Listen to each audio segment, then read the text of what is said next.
ఈ ఉదయకాల సమయంలో మనకు మరొక శ్రేష్టమైన దినమును అనుగ్రహించి, సజీవులుగా ఉంచి, ఈ యొక్క ప్రార్థనా కూడికలో పాల్గొనే గొప్ప భాగ్యమును అనుగ్రహించిన మన తండ్రి అయిన దేవునికి నా కృతజ్ఞతాస్తుతులు చెల్లిస్తూ ఉన్నాను. అలాగే ఈ యొక్క కూడికలో పాల్గొని వాక్యము వింటున్న ప్రియ సహోదరి సహోదరులందరికీ కూడా నా హృదయపూర్వకమైన వందనములు తెలియజేస్తున్నాం.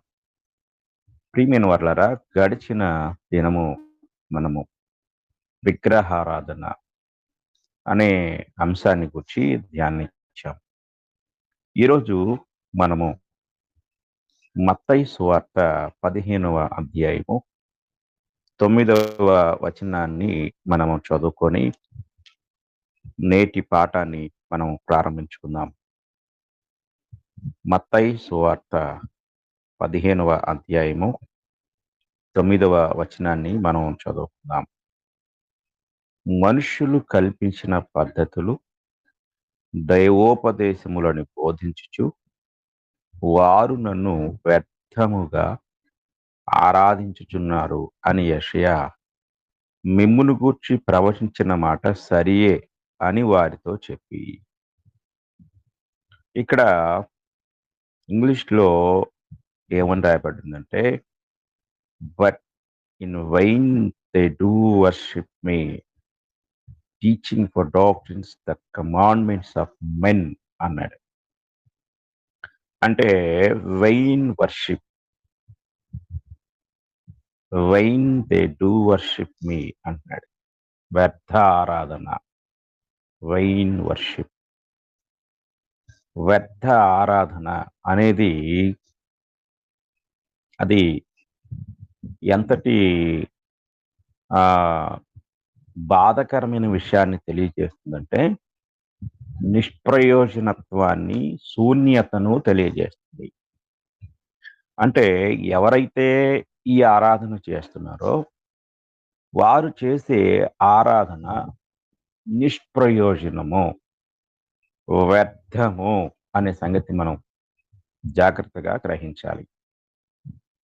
ఉదాహరణకు, ఒక వ్యక్తి తన సమయాన్ని, తన ధనాన్ని, తన శారీరక శ్రమను అంతటినీ జోడించి ఆరాధన చేశాడు.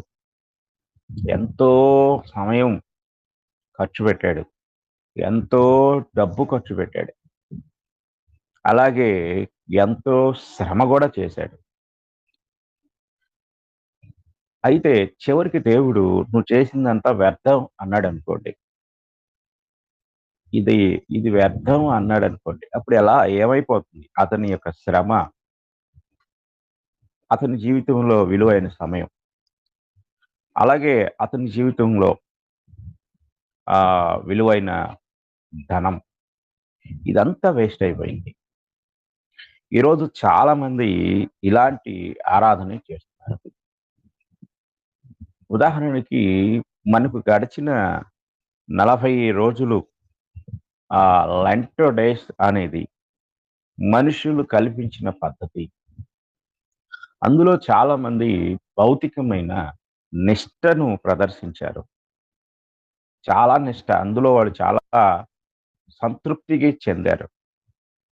చాలా నిష్టగా, ఎక్కడా కూడా తప్పిపోకుండా, అది కష్టమైనా సరే, తన తన తోటి వాటిని నొప్పించినా సరే, తన కుటుంబీకులను ఇబ్బంది పెట్టినా సరే, అది ఖర్చుతో కూడిందైనా సరే, అది శరీరాన్ని శ్రమ పెట్టిందైనా సరే, ఏది ఏమైనా సరే ఎంతో ప్రయాసపడ్డారు, ఎంతో కష్టపడ్డారు.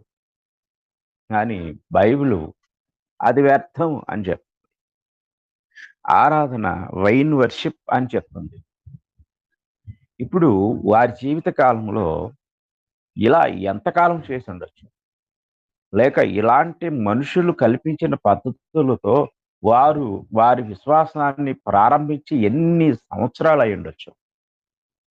అలా వ్యర్థమైన ఆరాధన చేస్తూ దేవుని వాక్యాన్ని వాళ్ళు ఎదురిస్తూ దేవుని కోపానికి గురి అవుతూ ఉన్నారని బహుశా వారికి తెలియకపోవచ్చు. చాలా జాగ్రత్తగా మనం గ్రహించాలి. కనుక యేసుక్రీస్తు వారి కాలంలో కూడా ఈ వైన్ వర్షిప్ అనేది జరుగుతూ వచ్చింది. వైన్ వర్షిప్‌కి మూలమేమిటి అనేది మనం జాగ్రత్తగా ఆలోచించినట్లయితే, 6వ వచనం నుండి మనం చదువుకుందాం. మీరు మీ పారంపర్యాచారము నిమిత్తమై దేవుని వాక్యమును నిరర్థకము చేయుచున్నారు. వేషధారులారా, ఈ ప్రజలు తమ పెదవులతో నన్ను ఘనపరచుదురు గాని, వారి హృదయము నాకు దూరముగా ఉన్నది. వైన్ వర్షిప్‌లో కేవలము భౌతికమైన శరీరమే పనిచేస్తుంది. ఇక అక్కడ హృదయము దేవునికి దూరంగా ఉంటుంది. ఇది మనం చాలా జాగ్రత్తగా గ్రహించాలి. హృదయము ఎప్పుడు దేవునికి సమీపంగా ఉంటుందంటే, చేసే ఆరాధన దైవ చిత్తానుసారమైనదై ఉన్నప్పుడు. దైవ చిత్తము ఎక్కడ ఉంది అంటే లేఖనంలో, దేవుని వాక్యంలో. ఎప్పుడు మనము దేవుని యొక్క వాక్యాన్ని మనము ఆధారం చేసుకొని దేవుని ఆరాధిస్తామో, ఆ ఆరాధన దేవునికి ఇష్టమైన ఆరాధన. ఇది మనం చాలా జాగ్రత్తగా గ్రహించాలి. 9వ వచనంలో మనుషులు కల్పించిన పద్ధతులు, దైవోపదేశములు 2 ఉన్నాయి. ఒకటి మనుషులు కల్పించిన పద్ధతి, 2 దైవోపదేశం అంటే దేవుని యొక్క ఉపదేశం. ఇది చాలా జాగ్రత్తగా మనం గ్రహించాలి. అంటే ఒకటి మనుషులు కల్పించిన పద్ధతి, 2 దైవోపదేశము. దైవోపదేశం అంటే దేవుని యొక్క ఉపదేశము. దేవుని నుండి, దేవుని ఆత్మ చేత ప్రేరేపించబడి, దేవుని యొక్క ఆత్మ ద్వారా వ్రాయబడి, మన చేతిలో ఉన్న గ్రంథము దైవోపదేశము. ఇది మనం చాలా జాగ్రత్తగా గ్రహించాలి. అయితే మనుషులు కల్పించిన పద్ధతులు అనగా దేవుని యొక్క ఆత్మ చేత ప్రేరేపించబడి వ్రాయబడినవి కాకుండా మనుషులు ఏవైతే స్వంతగా కల్పించుకుంటారో, స్వంతగా తయారు చేసుకుంటారో అవి మనుషులు కల్పించిన పద్ధతులు. ఇది చాలా జాగ్రత్తగా గ్రహించాలి. ఈ మధ్య ఆహ్, మా బంధువుల్లో ఒకావిడ, మా అల్లుడికి మాల వేయించామండి అని చెప్పి నాకు చెప్పింది. అదేంటమ్మా అసలు ఆ పదమే లేదు కదంటే, ఏమోనండి ఒకటే తాగుతున్నాడు. ఇలాగైనా తాగుడు మానుకుంటాడని మాల వేయించాము. ఆ తర్వాత 10 రోజులకి అతను మాల వేసుకుని తాగటం ప్రారంభించాడట. ఇక మాల తీయించేశారు. అంటే ఒక వ్యక్తి యొక్క హృదయాన్ని ఎలా దేవునికి సమీపంగా చేయగలడు? దేవుని యొక్క వాక్యానికి లోబడుట ద్వారా కదా! దేవుని వాక్యం ఏం తెలియజేస్తుందో దాన్ని అంగీకరించుట ద్వారానే కదా! అలా కాకుండా మనుషులు కల్పించిన పద్ధతుల్లో దేవుని శక్తి ఉందా?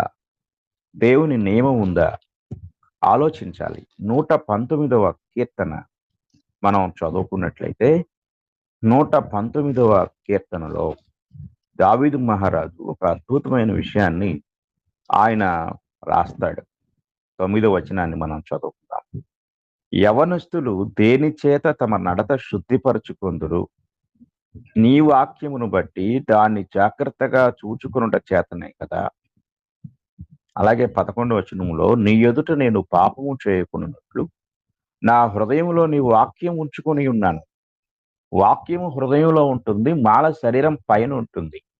వాక్యం నిరంతరము ఉంటుంది. మాల కొద్ది రోజులే ఉంటుంది.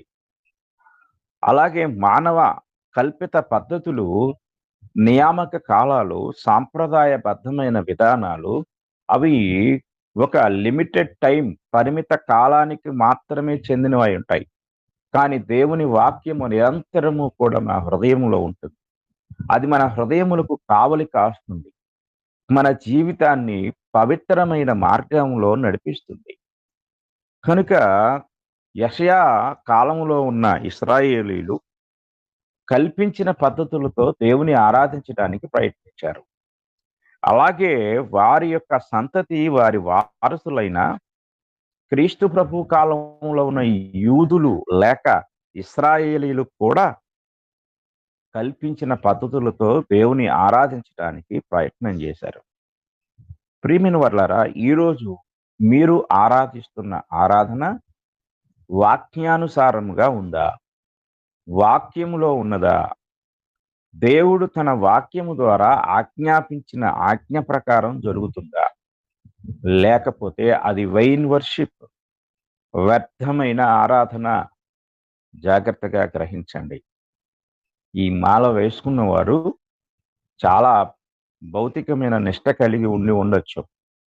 వారు వేకువనే లేచి చన్నీళ్లతో స్నానం చేసి ఉండొచ్చు.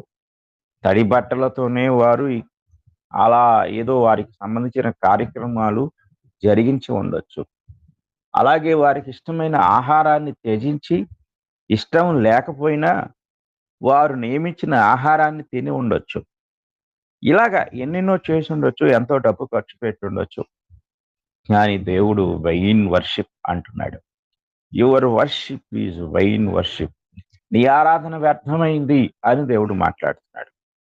కేవలం మాల మాత్రమే కాదు, క్రైస్తవ్యంలో ఈనాడు ప్రవేశించిన అనేక అబద్ధమైన ఆ కల్పిత విధానాలు, ఈ కల్పిత విధానాలన్నీ కూడా వ్యర్థమైన ఆరాధన.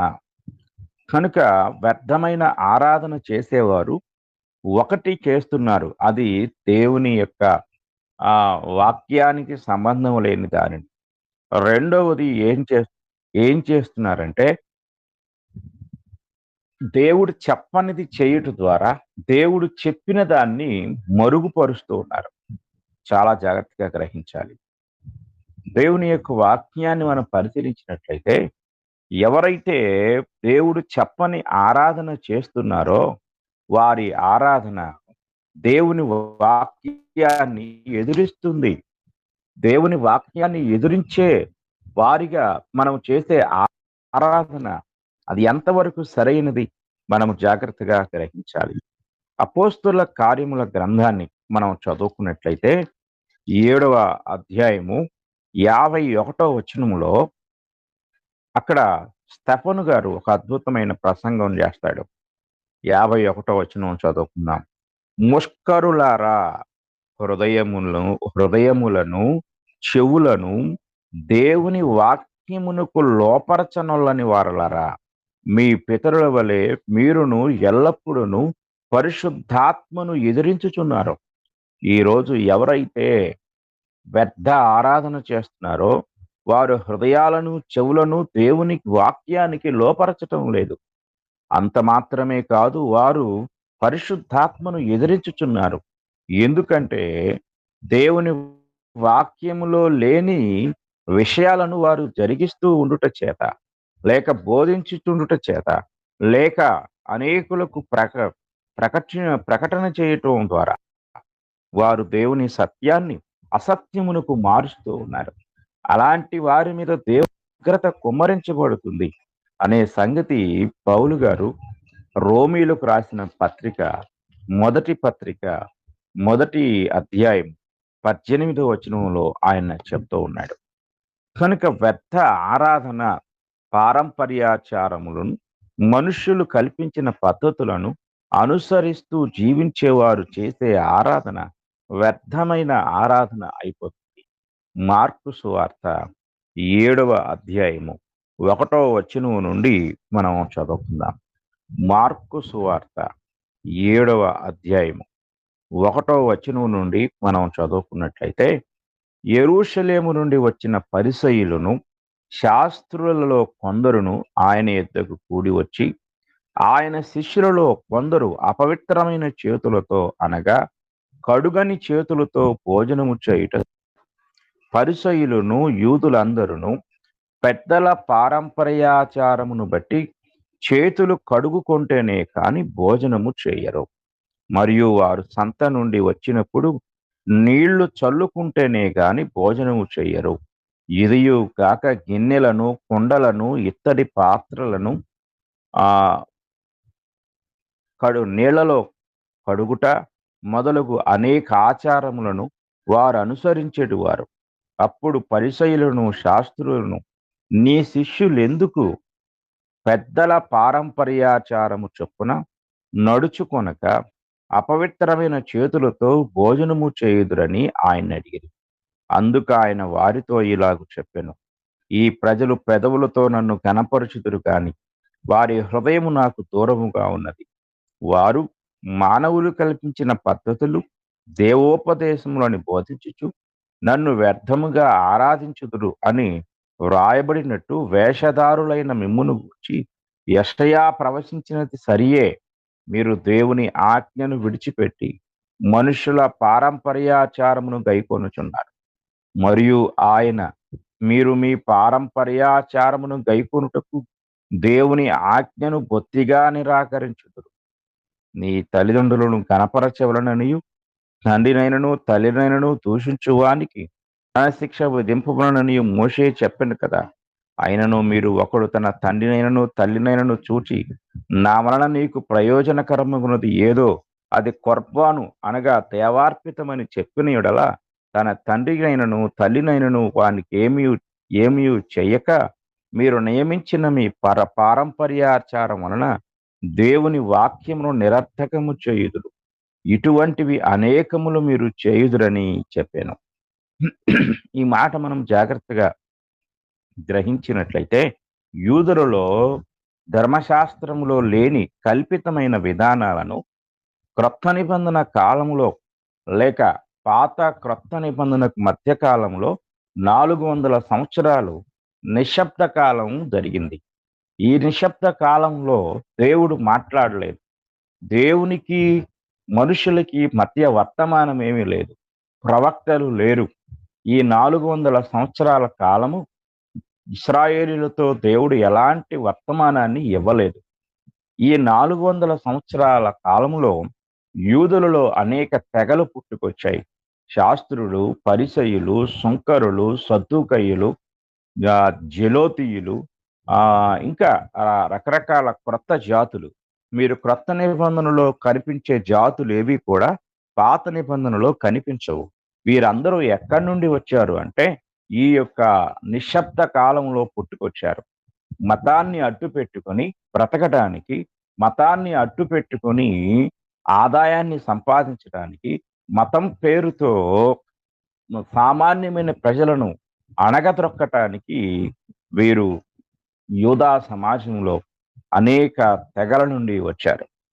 వీరందరూ కూడా ఇంచుమించు ఒకే విధానాన్ని అనుసరిస్తూ ఉంటారు. కనుక వీరు చేసే బోధలు, వీరు కల్పించిన పద్ధతులు సామాన్య ప్రజలను దోచుకోవడానికి, అణచివేయటానికి, వారి కష్టార్జితాన్ని దొంగిలటానికి ఉపయోగపడుతూ ఉండేవి. కనుక ప్రజలు మతానికి భయపడుతూ ఉండేవారు. కనుక యూదా మతములో అనేక కల్పిత ఆచారాలు, సాంప్రదాయాలు వచ్చాయి. ఇవేవి మోషే చెప్పలేదు. మోషే ధర్మశాస్త్రంలో లేవు. కనుక యేసుక్రీస్తు వారు చెప్తూ ఉన్న మాట మనము చాలా జాగ్రత్తగా పరిశీలన చేసినట్లయితే, పారంపర్యాచారము, మీరు మీ పారంపర్యాచారమును గైకొనుటకు దేవుని ఆజ్ఞను బొత్తిగా నిరాకరించుదురు.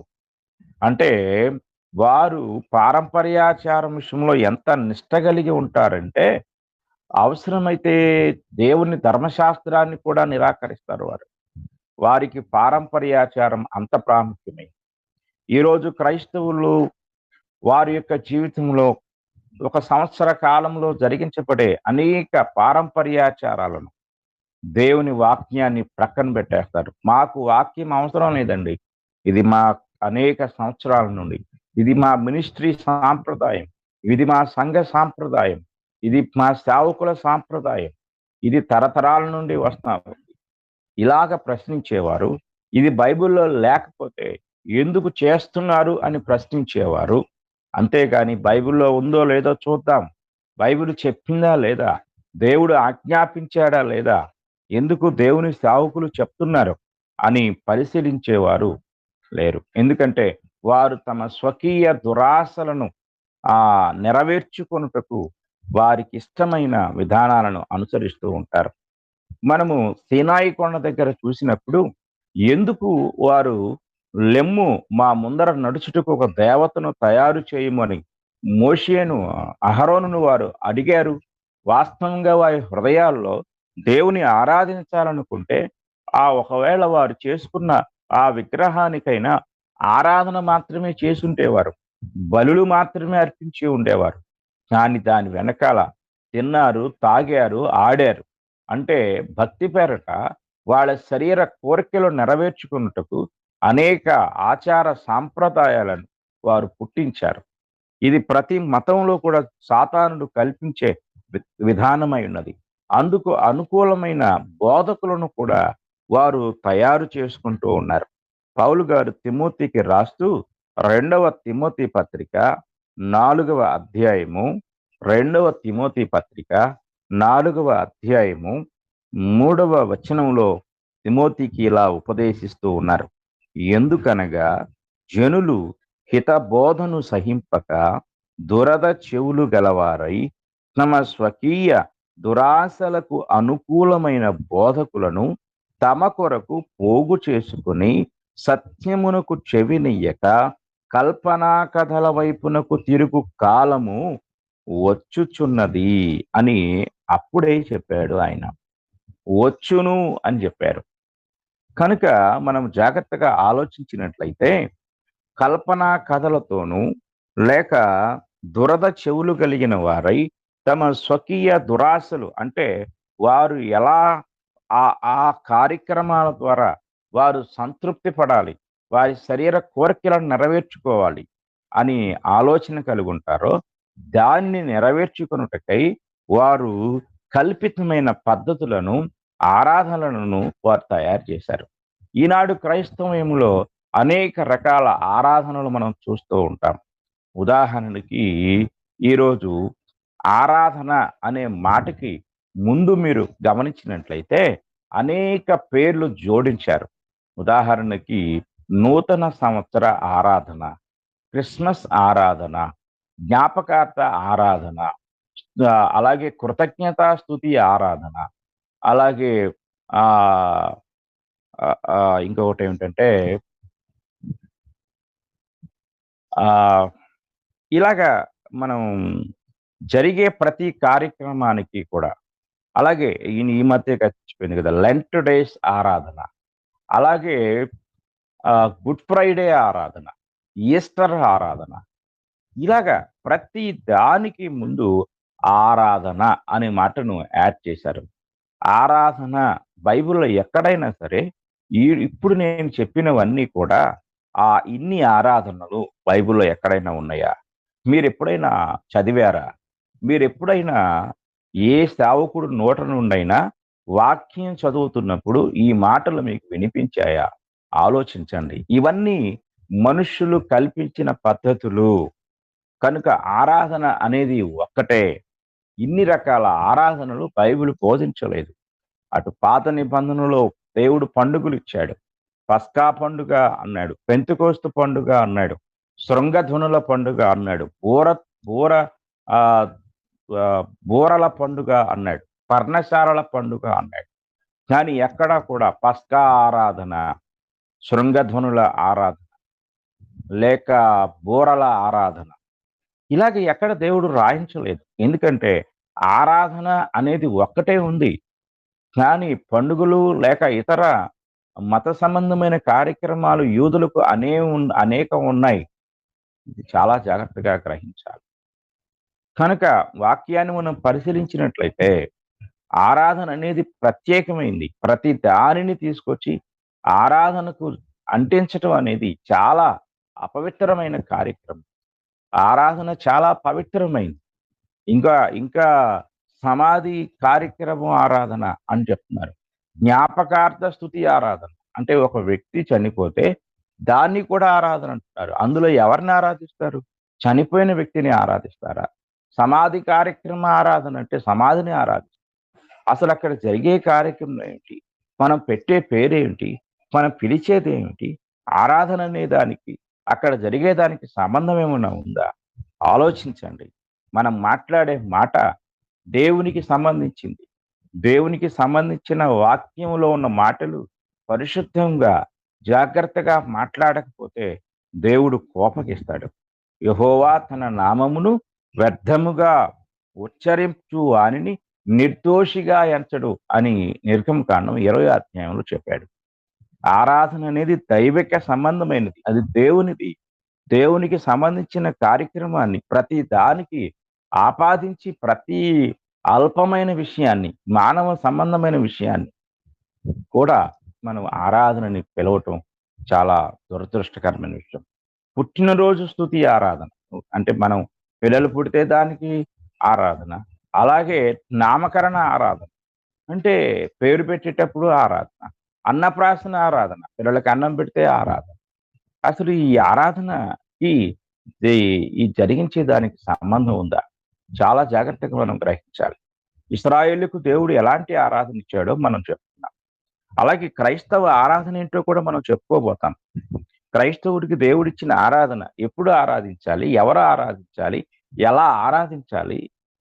ఎలాంటి ఆరాధన దేవుడు క్రొత్త నిబంధనలో క్రైస్తవుడికి ఇచ్చాడు? ఇవన్నీ మనం పరిశీలన చేస్తే అసలు మనం చేసే ఆరాధన వాక్యానుసారమైన ఆరాధనో కాదో మనకు స్పష్టంగా తెలుస్తుంది. కనుక ప్రియమైన వారలారా చాలా జాగ్రత్తగా ఆలోచించండి. కనుక యేసుక్రీస్తు కాలము నాటి ఆ యూదులు వారు ఎలాంటి ఆరాధన చేశారంటే మనుషులు కల్పించిన పద్ధతులతో వారు ఆరాధించారు. ఈరోజు క్రైస్తవుడిగా వాక్యముతో సంబంధం లేకుండా అసలు వాక్యం చెప్పనిది నువ్వు చేస్తూ ఉంటే నువ్వు చేసే ఆరాధన వ్యర్థమైన ఆరాధన. వ్యర్థమైన ఆరాధనలో 2 ప్రమాదాలు ఉన్నాయి. ఒకటేమిటంటే నువ్వు చేసేది వ్యర్థమైపోద్ది. రెండవది నువ్వు దేవుని వాక్యాన్ని ఎదిరిస్తున్నావు. ఎందుకంటే సత్యమైన ఆరాధన లేక దేవుడు ఆజ్ఞాపించిన ఆరాధనను నువ్వు మరుగు చేస్తున్నావు. దాన్ని ఆరాధించకపోవటం ద్వారా ఇతరులకు దానిని కనుమరుగు చేస్తున్నావు. ఒక క్రైస్తవుడిగా లేక ఒక సేవకుడిగా ఒక తప్పు ఆరాధన ప్రజల్లో ప్రచారం చేయుట ద్వారా నువ్వు దేవుని యొక్క వాక్య సంబంధమైన ఆరాధనను చేయకపోతున్నావు. చేయకపోవటం మాత్రమే గాక తప్పు ఆరాధనని ప్రచారంలోకి తీసుకొస్తున్నావు. ఇది చాలా ప్రమాదకరమైన విషయం. 2, 3 శతాబ్దాల కాలంలో ప్రారంభమైన ఈ వ్యర్థ ఆరాధన, ఈ కల్పిత ఆరాధన నేటికి ప్రపంచవ్యాప్తంగా వేళ్ళూనుకొని నిజ ఆరాధనను కనుమరుగు చేసే స్థాయికి ఎదిగింది. ప్రభువైన యేసుక్రీస్తు వారు తన యొక్క రాకడలో ఆయన వ్యర్థ ఆరాధన జరిగించే వారందరికీ తీర్పు తీరుస్తాడు. కనుక క్రైస్తవుడు ఏది చేసినా అది వాక్యానుసారమైనదై ఉండాలి. ఏది మాట్లాడినా అది వాక్యానుసారమైనదై ఉండాలి. ఈరోజు మన నోట నుండి వచ్చే ప్రతి మాట కూడా భక్తి సంబంధమైన ప్రతి మాట కూడా మనం ఆలోచించినట్లయితే ఆ మాట వాక్యానుసారమైనదా కాదా? అది సందర్భానుసారమైనదా కాదా అనేది మనం ఆలోచించాలి. ఇది మనం చాలా జాగ్రత్తగా గ్రహించవలసిన వారమై ఉన్నాం. అపోస్తులైన పౌలు గారు కొలస్సీయులకు రాసిన పత్రిక ఒకసారి మనం చదువుకుందాం. కొలస్సీయులకు రాసిన పత్రిక మనం చదువుకున్నట్లయితే 2వ అధ్యాయము 20వ వచనాన్ని మనం చదువు. 2వ అధ్యాయము 20వ వచనం మనం చూసినప్పుడు అక్కడ ఈ మాటలు కనపడుతూ ఉంటాయి. మీరు క్రీస్తుతో కూడా లోకము యొక్క మూల పాఠముల విషయమై మృతి పొందిన వారైతే లోకములో బ్రతుకుచున్నట్టుగా మనుషుల ఆజ్ఞలను పద్ధతులను అనుసరించి అనుసరించుట చేత అనుసరించి చేత పట్టుకొనవద్దు, రుచి చూడవద్దు, ముట్టవద్దు అను విధులకు మీరు లోబడనేలా అవన్నీ వాడుకొనుట చేత నశించిపోవును అని చెప్తున్నాడు. అంటే ఎవరైతే క్రీస్తును అంగీకరిస్తారో వారు లోకము యొక్క మూల పాఠముల విషయమై మృతి పొందుతారు. ఎప్పుడు మృతి పొందుతారు? ఈ యొక్క అధ్యాయం అంటే పత్రికలో 3వ అధ్యాయం 1వ వచనాన్ని మనం చదువుకున్నప్పుడు మీరు క్రీస్తుతో కూడా లేపబడిన వారైతే పైనున్న వాటినే వెదకుడి. అక్కడ క్రీస్తు దేవుని కుడిపార్శ్వమున కూర్చుండి ఉన్నాడు. అంటే లేపబడిన వారు అనే మాట మనం ఆలోచించినప్పుడు ఇక్కడ అంటాడు మృతి పొందిన వారైతే అంటాడు 2వ అధ్యాయం 20వ వచనంలో. అంటే ఒక క్రైస్తవుడు ఎప్పుడు మృతి పొందుతాడు? ఎప్పుడు లేపబడతాడు? ఇది చాలా జాగ్రత్తగా గ్రహించాలి. రోమీయులకు రాసిన పత్రిక మనం చదువుకున్నట్లయితే అక్కడ పౌలు గారు 6వ అధ్యాయంలో ఈ యొక్క విషయాలు మనకెంతో చక్కగా తెలియజేస్తూ ఉంటాడు. రోమీయులకు రాసిన పత్రిక 6వ అధ్యాయము 3వ వచనాన్ని మనం చదువుకుందాం. క్రీస్తు యేసులోనికి బాప్తిస్మము పొందిన మనమందరము ఆయన మరణములోనికి బాప్తిస్మము పొందితమని మీరెరుగరా? కాబట్టి తండ్రి మహిమ వలన క్రీస్తు మృతుల్లో నుండి ఎలాగు లేపబడెనో, అలాగే మనమును నూతన జీవము పొందిన వారమై నడుచుకున్నట్లు మనము బాప్తిస్మము వలన మరణములో పాలు పొందుటకై ఆయనతో కూడా పాతిపెట్టబడితిమి. మరియు ఆయన మరణము యొక్క సాదృశ్యమందు ఆయనతో ఐక్యము గలవారమైన ఎడల ఆయన పునరుత్థానము యొక్క సాదృశ్యమందును ఆయనతో ఐక్యము గలవారమై ఉందుము. ఈ మాటలు మనం చాలా జాగ్రత్తగా పరిశీలన చేసినప్పుడు ఇక్కడ పౌలు గారు చెప్పే మాటలు జాగ్రత్తగా ఆలోచన చేస్తే 3 విషయాలు చెప్పాడాయన. ఒకటి, మీరు మరణములోనికి బాప్తిసం అంటే బాప్తిసం పొందే వ్యక్తి మరణ సాదృశ్యంలోనికి ప్రవేశిస్తున్నాడు. మరణ సాదృశ్యంలోనికి ప్రవేశించిన వ్యక్తి సమాధి సాదృశ్యంలోనికి ప్రవేశిస్తున్నాడు. సమాధి సాదృశ్యంలోనికి ప్రవేశించిన వ్యక్తి పునరుత్థాన సాదృశ్యంలోనికి కూడా ప్రవేశిస్తున్నాడు. అనగా ఒక క్రైస్తవుడు వాక్యానుసారమైన బాప్తిస్మము పొందినప్పుడు అతడు క్రీస్తు ప్రభు యొక్క మరణములోనికి, సమాధిలోనికి, పునరుత్థానంలోనికి ప్రవేశిస్తూ ఉన్నాడు. కాబట్టి మనం ఎప్పుడు ఈ యొక్క మృతి చెందిన వారమైతే అన్నాడు కదా పౌలు గారు కొలస్సీలకు రాస్తూ, బాప్తిస్మంలో మనం మృతి చెందుతాము. నువ్వెప్పుడు మృతి చెందావో లోకము యొక్క మూల పాఠములు ఏవైతే ఉన్నాయో, సాంప్రదాయాలు, ఆచారాలు ఏవైతే ఉన్నాయో అవన్నీ కూడా అక్కడే చచ్చిపోయాయి, పాతిపెట్టబడ్డాయి, సమాధి చేయబడ్డాయి. మరలా నువ్వు బాప్తిసం పొందిన తర్వాత కూడా ఈ మూల పాఠాలు అంటే ఎవరైతే క్రైస్తవులుగా బాప్తిసం పొందుతున్నారో వారి విషయంలో ఈ మూల పాఠాలు చచ్చిపోలేదు. మీరు జాగ్రత్తగా గ్రహించాలి. అపోస్తులైన పేతురు గారు అపోస్తుల కార్యం 10వ అధ్యాయంలో దేవుని దూత చేత పిలువబడిన వాడై కొర్నేలి అనే ఒక అన్యుని ఇంటికి వెళ్ళాడు. అన్యుని ఇంట్లో సువార్త ప్రకటించాడు. సువార్త ప్రకటించినప్పుడు అనేకులు అక్కడ బాప్తిస్మం పొందారు. పరిశుద్ధాత్మను కూడా పొందారు. అయితే అక్కడ నుండి ఆయన యెరూషలేముకు వెళ్ళిన తర్వాత యెరూషలేములో ఉన్న యూదులు ఒకంత సంతోషించారు. దేనికంటే అన్యజనులు కూడా దేవుని సువార్తను అంగీకరించారని. కానీ ఆ తరువాత పేతురు వారి ఇంట భోజనం చేశాడన్న సంగతి తెలుసుకొని వారు తీవ్రమైన కోపానికి, ఆగ్రహానికి గురయ్యారు. అంటే వారిలో మూల పాఠములు చచ్చిపోలేదు. ఏమిటి మూల పాఠములంటే, ఒక యూదుడు అన్యునితో సాంగత్యము చేయకూడదు, సహవాసము చేయకూడదు, అన్యునిని ముట్టుకోకూడదు, అన్యుని ఇంట భోజనం చేయకూడదు. అంటే ఈ ఇక్కడున్న ఈ అపోస్తలులు, ఇక్కడ యెరూషలేములో ఉన్న పెద్దలు వీరు తమ్మును తాము ఇంకా యూదులుగానే భావిస్తున్నారు. వారి యోధా తత్వం అనేది వారు పొందిన బాప్తిసంలో చచ్చిపోలేదు. చాలా జాగ్రత్తగా మనం గ్రహించాలి. కనుక ఈరోజు మనం గ్రహించినట్లయితే మన జీవితంలో పాత పద్ధతులు చచ్చిపోకుండా, పాత జీవిత విధానము చచ్చిపోకుండా, ఇంకా బాప్తిసం పొందకముందు నువ్వే పాత జీవితాన్ని, ఏ పాత ఆచారాలను, ఏ పాత సాంప్రదాయాలను నువ్వు నమ్ముతూ మరలా అదే జీవితాన్ని జీవిస్తూ నువ్వు దేవుని ఆరాధిస్తే ఆ ఆరాధన వ్యర్థమైన ఆరాధన. మారు మనస్సు లేని ఆరాధన వ్యర్థమైన ఆరాధన. సరైన వాక్యానుసారమైన బాప్తిసం పొందని ఆరాధన వ్యర్థమైన ఆరాధన. వాక్యాన్ని సంపూర్ణంగా ఎరగకుండా, సరైన రక్షణ అనుభవాన్ని పొందకుండా చేసే ఆరాధన వ్యర్థమైన ఆరాధన. మనుషులు కల్పించే పద్ధతుల పైనే తమ విశ్వాస పునాదిని కట్టుకొని జీవించేవారు చేసే ఆరాధన వ్యర్థమైన ఆరాధన. చాలా జాగ్రత్తగా మనం గ్రహించాలి.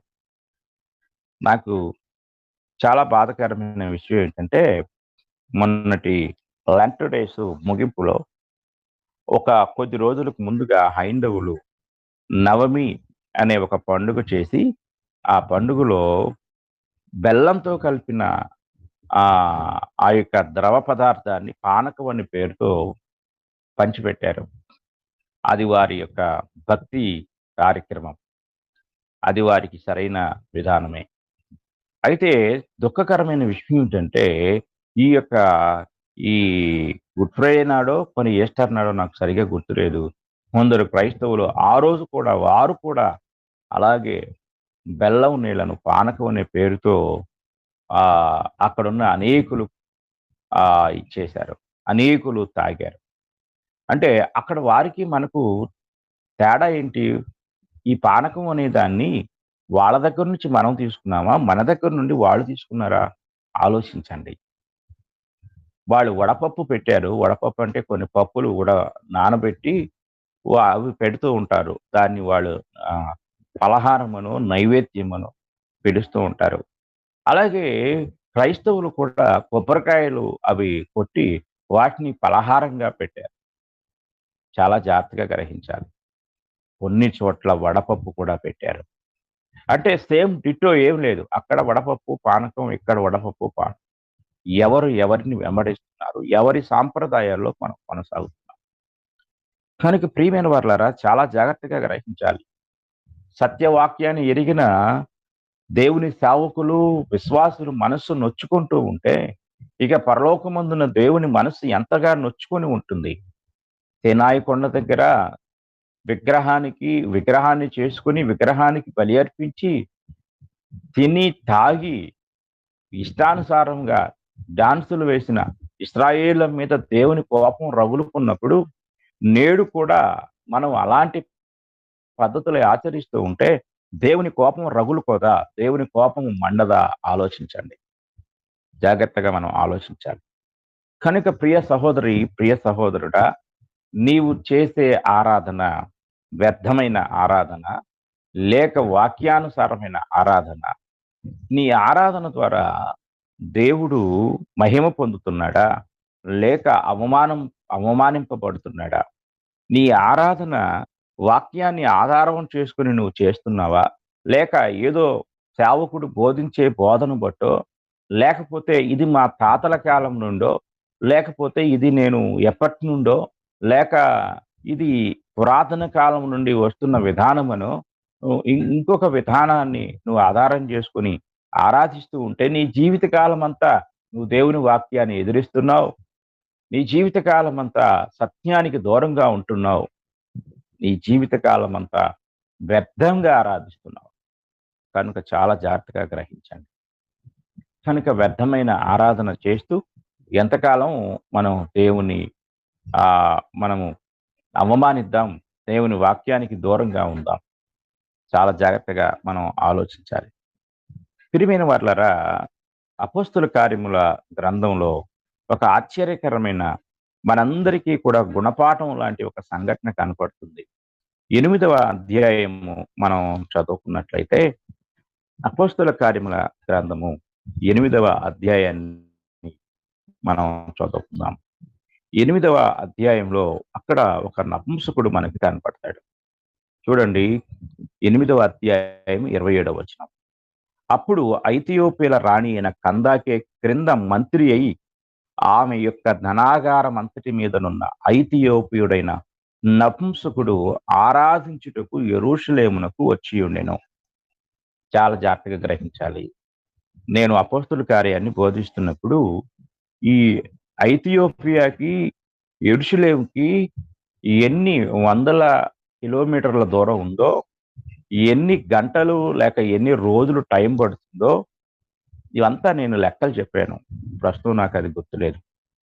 అంటే అంత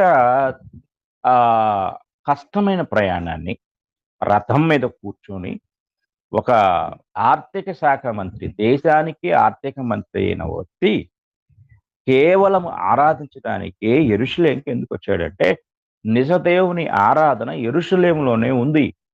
అది దూరమే, అది కష్టమే, అది ప్రమాదమే. అయినా సరే అంత దూరం ఎక్కడెళ్తామండి అనుకోకుండా, తను ఒక ఆర్థిక మంత్రి హోదాలో ఉన్నప్పటికీ కూడా, కేవలము రాజకీయ పనుల నిమిత్తం కాకుండా, కేవలము దేవుని ఆరాధించుటకు మాత్రమే వచ్చిన వ్యక్తి యొక్క సంఘటన పరిశుద్ధాత్ముడు మనందరికీ జ్ఞానం రావటానికి రాయించాడని నేను నమ్ముతున్నాను.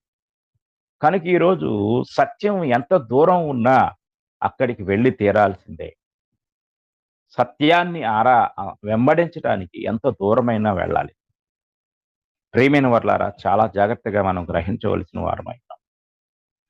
కనుక మనము చేసే ఆరాధన ఎలాంటి ఆరాధన? అది సత్య సంబంధమైనదా? లేక అబద్ధమైనదా? లేక వ్యర్థమైనదా? లేక విగ్రహ సంబంధమైనదా? ఎలాంటి ఆరాధన మనం చేస్తున్నాము అనేది జాగ్రత్తగా గ్రహించాలి. ఈ ఈ ఈ వాక్యాన్ని నేను ముగిస్తూ ఉండగా, మనం ఇశ్రాయేలు ఆరాధన గురించి నేర్చుకున్నాము. విగ్రహారాధన గురించి నేర్చుకున్నాము. నేడు వ్యర్థ ఆరాధన గురించి నేర్చుకున్నాము. ఈ వ్యర్థ ఆరాధన మన జీవితాల్లో ఉంటే దయచేసి వాక్యం దగ్గరికి రండి. ఇంతకాలము నేను చేసే ఆరాధన వాక్యం చెప్పిందా లేదా అని వాక్యంలో పరిశీలించి, మీ ఆరాధన ఒకటి దేవునికి కోపాన్ని పుట్టించకుండా, 2 మీ జీవితంలో వ్యర్థం కాకుండా, ఆరాధన ద్వారా దేవుడు అనుగ్రహించే ఆశీర్వాదాలను, దీవెనలను ప్రతి ఒక్కరూ పొందాలని నేను మీకు తెలియజేస్తూ ఈ మాటలు ముగిస్తున్నాను. ఇంతవరకు శ్రద్ధగా విన్న మీ అందరికీ కూడా నా హృదయపూర్వకమైన వందనములు తెలియజేస్తున్నాను.